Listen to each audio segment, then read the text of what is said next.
So let's start right at the beginning of what he was talking about on Saturday. Most of what Saturday was all about, in all honesty, was reiteration and clarification once again of us moving from what OnPassive is to something brand new. This was again reaffirming that we are leaving that shell of OnPassive where it is, in situ, intact, with everything that we see in it, but we are ourselves moving to this new place in the next phase. One of the most important things that he did say, in my opinion, is all of this, what I've been talking about the last 3 times on the webinar, isn't even step one. Okay, so for everybody who's surmising, people who are thinking and wondering, and is this going to happen, and are we having this, and all the rest of it, take that out of your mind. Okay, it's wasting your time and energy even thinking about those sort of things, because nobody knows what it's going to look like, how it's going to work, whether we're going to have this, what are we going to have that. So there's no point in really trying to anticipate it or even first guess it, because nobody knows. And this is actually, again, done by design. Well, not we, but certainly our CEO, Ashmi Farah, really wants it to be about having that impact to not only us, but everyone else as well.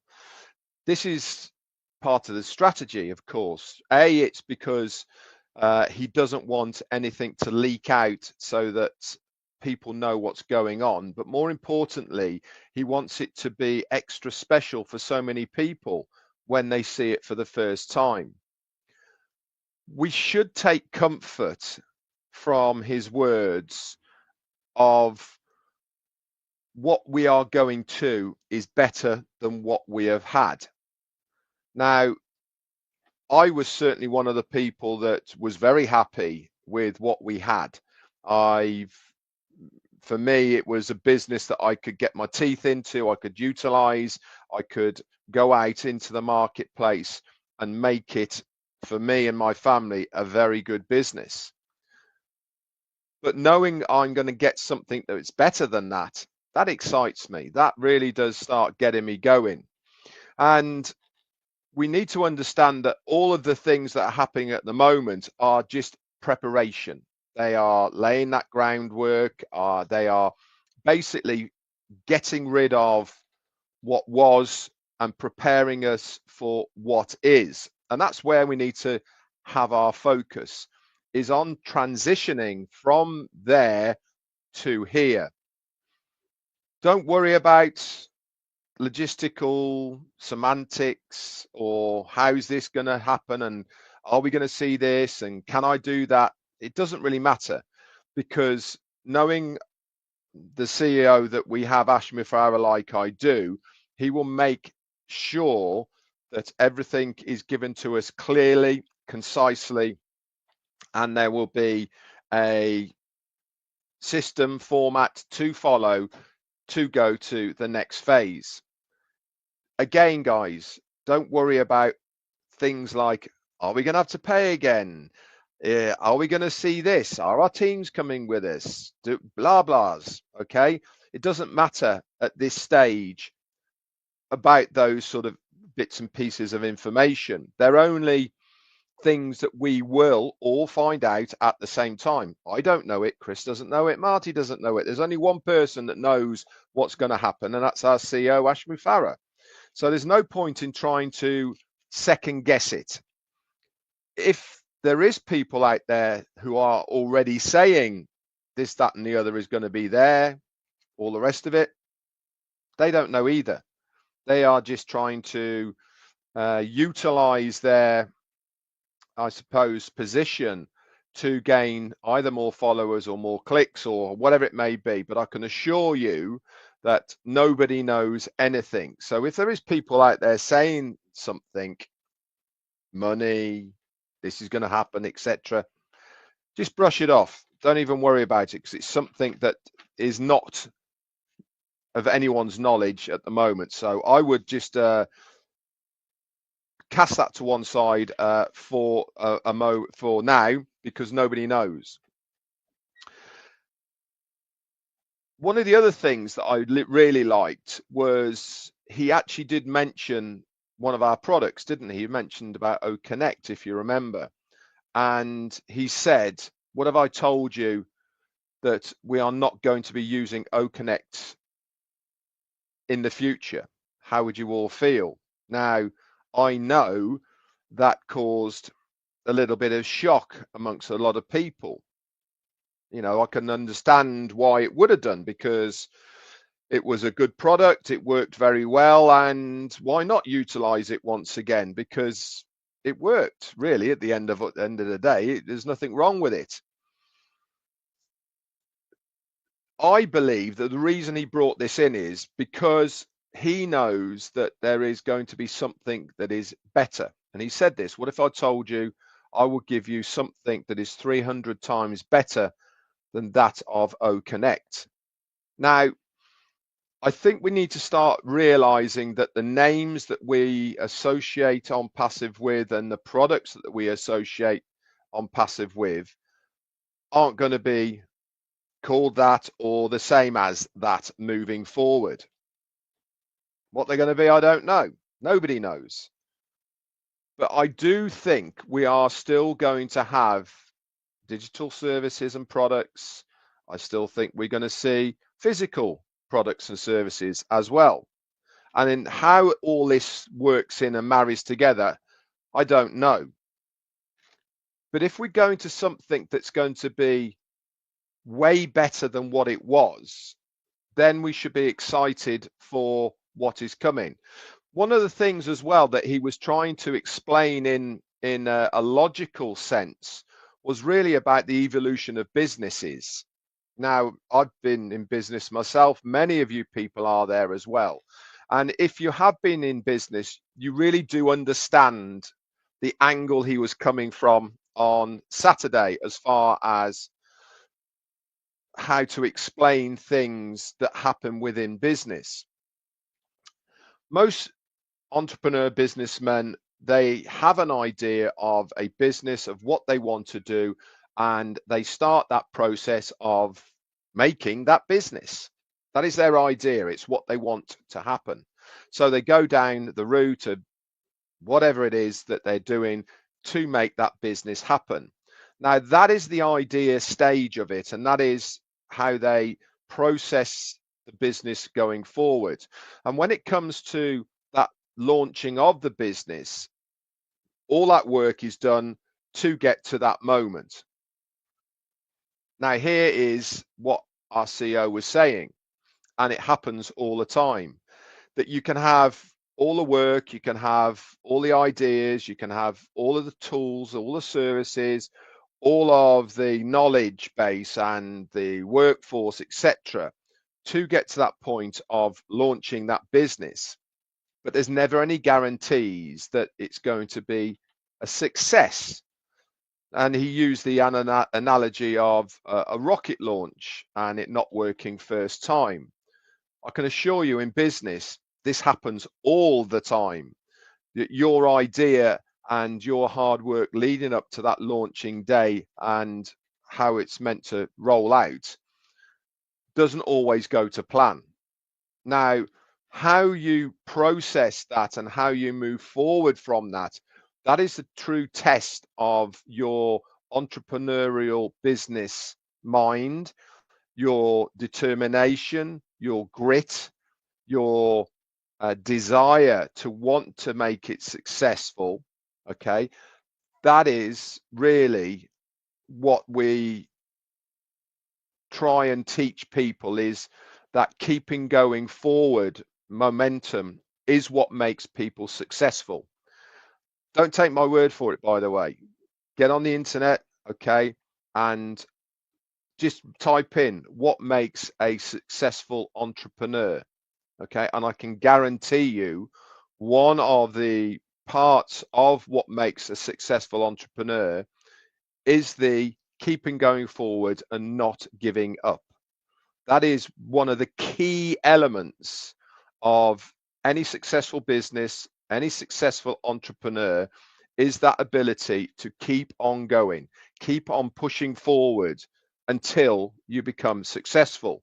Now, what happened with us all really was out of our control. We'd done everything. Um, I'm talking in a sort of business sense here.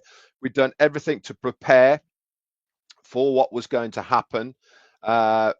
September of 23. We'd got everything together, hadn't we? We'd notified people. We were all ready. Everybody was ready. And we launched, and boom, it went crazy, didn't it? Absolutely crazy. A lot of euphoria, a lot of hype behind it, and all the rest of it. And then, of course, the wheel fell off, literally and metaphorically. We were scuppered from within, and the whole of the business model that we'd been designing, getting ready for the launch, really imploded because of things out of our control. And when I mean things out of our control, I mean literally mutineering and scuppering of the ship. So here we are in the few life rafts and all the rest of it, and we're not giving up. Our CEO, the captain's still there. We're not giving up, except for we're having to go into a different direction. But luckily, our CEO foresaw a lot of what was going on and had been working diligently in the background to go in a different direction. And this is what he's trying to say here is just because the first part doesn't work doesn't mean to say that things aren't going to work in the future. Far from it. And in fact, if you are still going down the same business route, which we are, we're digital markets, digital products and services, etc., online, then you are doing things with experience and knowledge. And that really does make you a much better person moving forward, because you're certainly not going to fall for the same thing that happened before. You've learned from that. You've stuck that in the memory bank. You've put things in place to make sure it doesn't happen again, so that you can now concentrate on other things rather than having to worry about this, that, and the other. I firmly believe that this getting ready for us moving forward has actually been a bit of a blessing in disguise in one way, shape, or form. Obviously, everybody's not going to agree with me on this one particularly, but I certainly think it's weeding out the people who have maybe joined OnPassive for the wrong reason. I think it's weeding out people who aren't strong enough to move forward mentally within the business model. And more importantly, I think it proves to the company and everybody else who the right people for the next phase are. Now, obviously, everybody's going to be welcome as long as you haven't been blacklisted or whatever it may be, or I don't know. But certainly, I think that it will put people off wanting to move forward with our CEO if they don't believe what our CEO can do for them. Now, for me, that's a good thing. I don't know about what you guys think. I think it's actually a really good thing, because it means that finally we've got people in the new business who want to be there for the right reasons, because it's our choice. Remember, I spoke about choice an awful lot.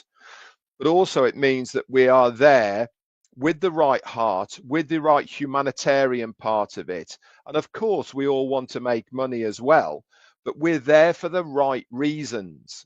And I think when you shake a tree, the bad apples always fall first. And our tree has been shaken pretty hard, hasn't it?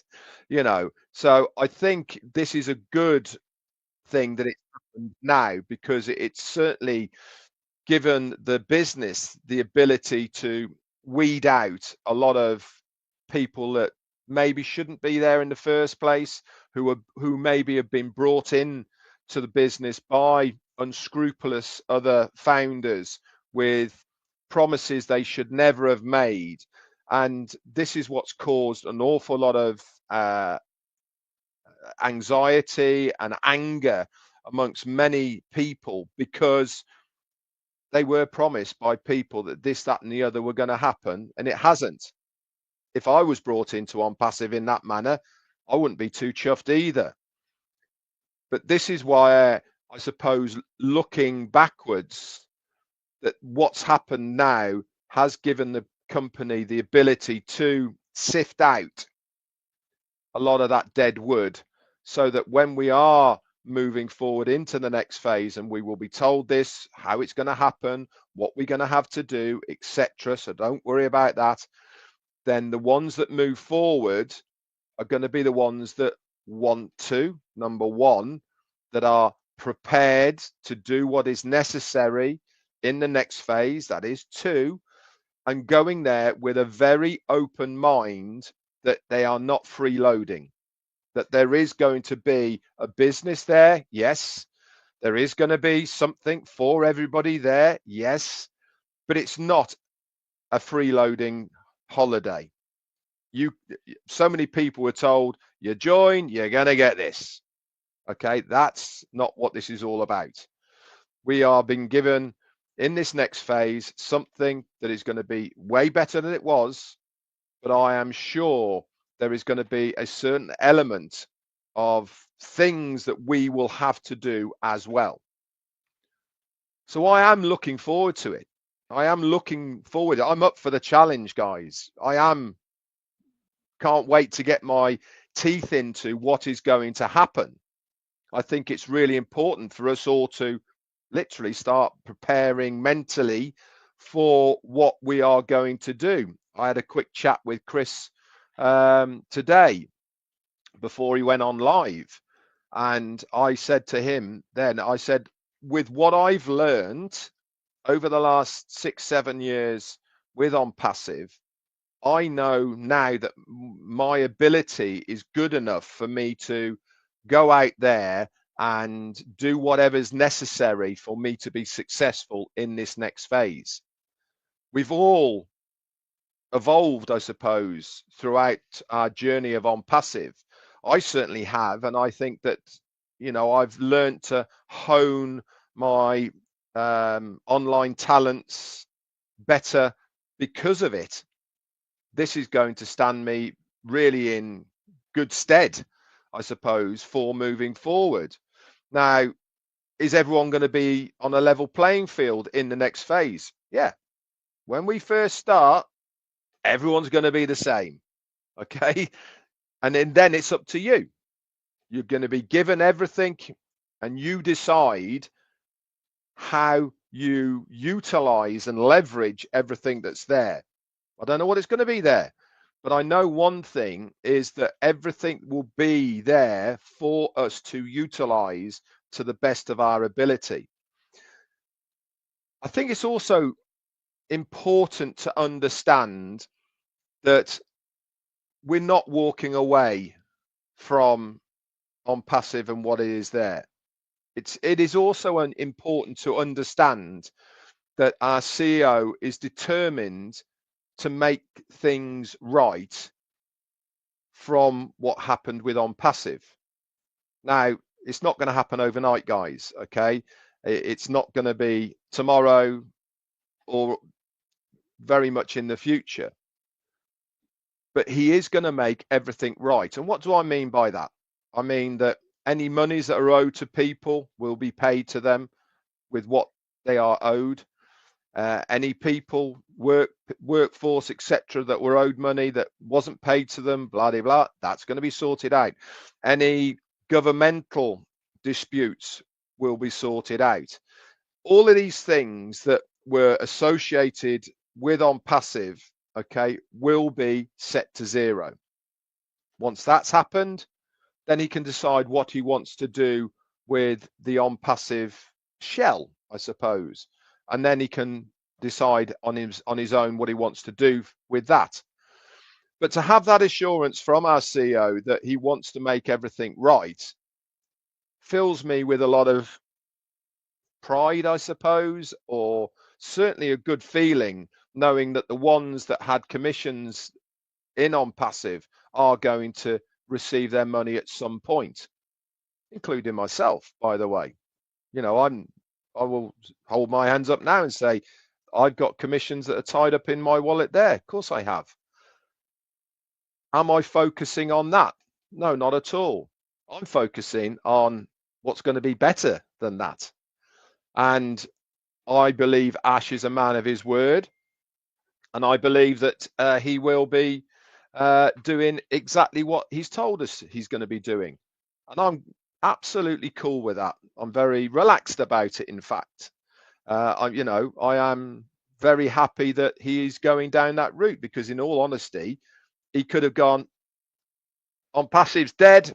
It's no more. It wasn't my fault. The ship was scuppered. It sank, and I'm going to do something else. So anything that happened in there, not my problem anymore. He could have done that. Okay, we know what has happened because he's told us what's happened. But that's not our focus anymore. We're focusing on this new thing over here. And this is why it's really important to sometimes actually step back from it all and have a look at this big picture. You know, we need to not focus. Why do you think they put blinkers on horse races, on horses? You know, they put blinkers on them so that they're only focusing in one direction and don't get distracted by something else on the right hand side or the left hand side. In our case, we actually don't want to be blinkered. We actually want to step back a little bit and have a look at the big picture. We can see where the finish line is, but it's actually not a race to get there. We need to understand that when you step back and you see a bigger picture, then things make a lot more sense of what has gone on rather than just focusing on one thing that is within that. Then, you know, you can really understand a lot more about what's gone on. This is why I continue to try and advise everybody that when we do go to and listen to our CEO when he does the webinars, that we go there with open ears. I know it's a crazy thing to say, but the reason I say it is because if you're going there to listen for certain keywords that you want him to say, you're not listening to everything else. And I write notes as he's going along so that I can do the recaps for you. I have to go and listen to it again and go through my notes to make sure I've got everything and understand what he's saying. Now, if I'm doing that and many of you guys are doing that, I think everybody should do it. Why? Because again, you get a better picture. Okay, you've heard it first live and you might be tied up in the moment or whatever it may be. You listen to it again in a different environment and you're feeling different yourself, and you will pick up on stuff that you never heard the first time and the third time probably, or whatever, however many times you want to do it. So it really is important that we start to listen to our CEO, understand that he's only got good things and intentions for what is happening. Okay, we really need to start learning that he hasn't got bad intentions. Okay, that's not what he wants. He's only got good intentions. Now, there's going to be people who are saying, I'm talking the biggest load of rubbish ever. I'm in it for myself. I've been indoctrinated. I'm following a cult. He's a con man. All of these, you're going to get all of that. I've had it all the time, and a lot worse. But what I'll say to everybody is this: it's my choice to be here. I like being here. I feel very comfortable being here, and I am going to follow our CEO Ash Mufareh. That's my choice. That's what I want to do. Why? Because I believe the guy. I believe that he's going to do something that nobody else has done, and I'm going to be there at the beginning of it all. I'm going to be one of the first in this new thing that he's going to be doing. That's what I believe. That's what I think is going to happen. So why shouldn't I do what I'm doing and sharing with you guys what my thoughts are and want you guys to come along as well? It's your choice. You can choose to listen to Redfern if you want to. You can choose to listen to somebody else if you want to. No one's making anybody do anything. All I'm doing is trying to give you some of my knowledge of what I know. And I've been here a while now. I speak with Ash, same as Chris does, and Marty. We exchange texts. He lets me know if I'm off mark, by the way, same as he does with Chris and that with the recaps and the lives we do, so that we are getting that right message across to you. Okay, that is what we are here for, is to break things down from what he's said, put it in languages that you guys will understand, whether it's from me or other people, so that you're making your own choice of what you want to do. I know where I am. My integrity is 100% intact. Been here long time. Thank you very much. Not going anywhere. Not gone off somewhere else. Not talked about anything else. Just here. And if that is me being in a cult, if that is me being brainwashed, if that is me, I don't know, whatever's, then yeah. But this is my choice and what I believe. And I'm very happy to do that, by the way. I don't need to do anything else. Anyway, I've gone on a lot today. I wasn't meaning to stay on for this long, but there you go.